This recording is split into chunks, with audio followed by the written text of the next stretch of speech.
una sfiducia in realtà nei confronti del governo che sta iniziando a serpeggiare. Da noi c'è sempre stato il pieno appoggio al governo, abbiamo sempre continuato a investire sulla fiducia proprio, sulla fiducia che i fondi sarebbero stati trovati. Abbiamo rassicurato i nostri imprenditori alla fine dello scorso anno quando c'erano voci preoccupanti e oggi ci troviamo a non saper più cosa dire.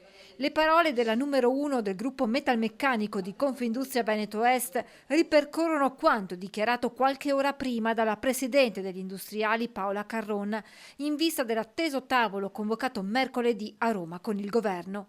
Al centro uno strappo sempre più profondo tra esecutivo e mondo imprenditoriale, sullo sfondo quanto previsto dal recente decreto fiscale in materia di transizione 5.0. Quelle aziende che avevano puntato sugli incentivi all'innovazione e oggi in lista d'attesa, dopo aver presentato i propri progetti, visto l'esaurimento delle risorse, si troveranno a ricevere solo il 35% del credito d'imposta richiesto. Quanto previsto dal recente decreto non rappresenta solo un cambio di rotta inatteso, è una vera e propria rottura del patto di fiducia tra Stato e sistema produttivo e senza fiducia semplicemente gli investimenti si fermano. Le dure parole della Presidente di Confindustria Veneto Est. Il Veneto continua e oggi tra le prime regioni in Italia per utilizzo del piano Transizione 5.0.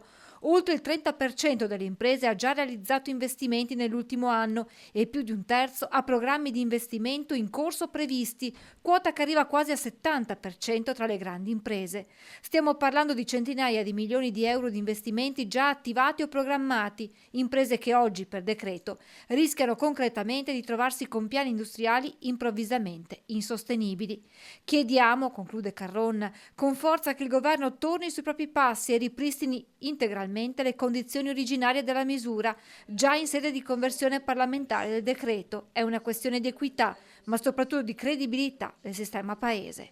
Ledere la fiducia degli imprenditori significa abbandonare una categoria che tiene in piedi questo paese, ma attenzione soprattutto, gli imprenditori rappresentano aziende, rappresentano persone, rappresentano lavoratori.